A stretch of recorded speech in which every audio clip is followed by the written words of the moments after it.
Hello and welcome to another video. This time we're going to be looking at the new Font API. For this example you will need VDP version 2.8.1 as a minimum, as that's when the Font API was included. We're going to cover how we load some font data into a buffer. We're then going to create a font with an ID. We'll look at including binary and ASCII font files. And we'll look at printing to the screen using a character-based tab positioning as well as a pixel-based plot position. The new command can be found on the Console 8 wiki.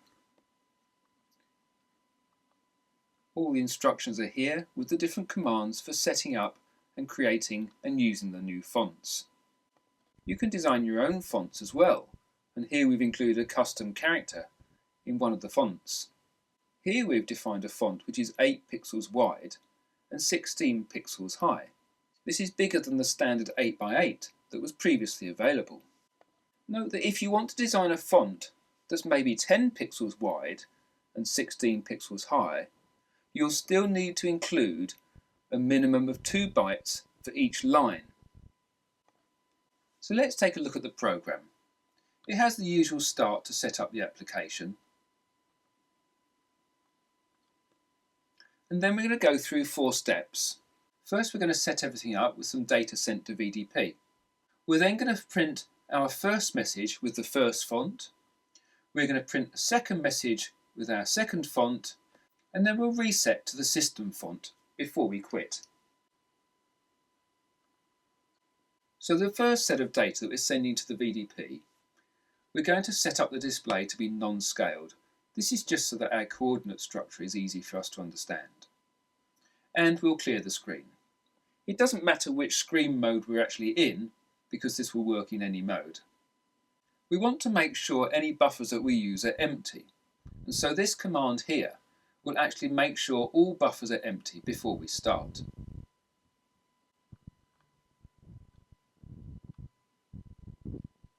We then go about the process of loading some data. And so here this buffer command will let us load some data into a buffer. So what we use first is the buffer command. We give it an ID, this one I've called 1000.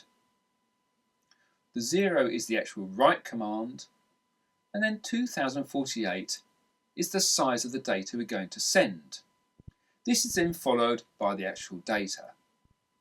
And in this instance I'm including a binary data, and this is a file that I have in pure binary form. Next, we create a font from a buffer. So this command creates a font, we give it the buffer, and that's 1000. We define the size of the font in pixels, 8x8, and then 2 bits of information which define where the baseline of the font is, as well as a flag, which in fact is reserved for future use at the moment. We'll then go through the process of loading the second font in the same way, except this time I've included an ASCII font file. The difference being that if I show you that file, we can see that every character here is in an ASCII format that is quite easy to understand and read. We have 16 bytes for every character because it's an 8x16 font, and each byte is represented here so we can see the different pixels which will make it up.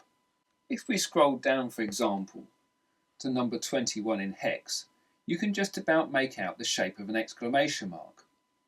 And the exclamation mark is 21 hex in the ASCII character table. If I scroll all the way down until we get to FF, which is 255, you can just about make out the character shape of that little man that I showed you previously. So when it comes to loading data, we must make sure that our buffer is filled with the precise amount of data that we're going to use for the font. So if we're using an 8x8 pixel font, we'll need 8 bytes for every character, and we have 256 characters, which means it's 2048 bytes. Similarly, at 8x16, that would double to 4096, and so on. We do need to make sure that the files are exactly the right size. And so if we look at the actual messages that are going to get called, message 1 we're going to put up first, code 4, means that we're going to be printing at a tab position as opposed to a pixel position.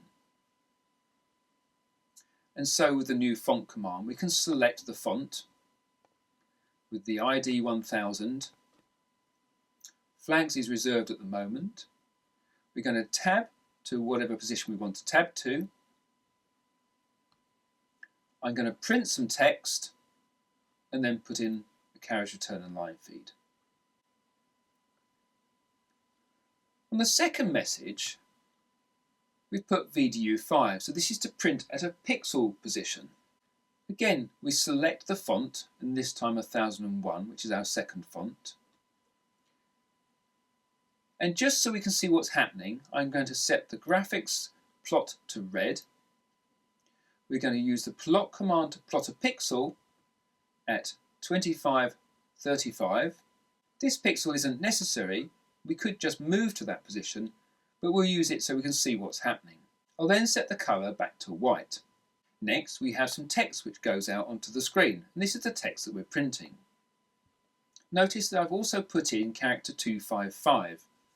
Hopefully we should see our little man appear. Again, tidying up with the carriage return line feed, and finally going back to print tab positioning so that when we exit it will be back to normal. The last useful command here, when selecting a font, is if we select font ID -1, it will set the system back to the default font. So if we look at our Agon, I've already loaded the code and assembled it, but if we run it, we can see that we have our custom 8x16 font that's been printed at that plot position, and we've got our custom 8x8 font printed at a tab position. We've already exited the program, so our MOS prompt is happening now after the last tab position that we printed. If we zoom in a little bit, you can see the one red pixel just above the capital C of our custom font. Hopefully you can use this new API to include fonts in your own projects. Note that using the new font API, the older user-defined graphics will no longer work. But it's just as easy to put your own characters in, as we've seen in this example.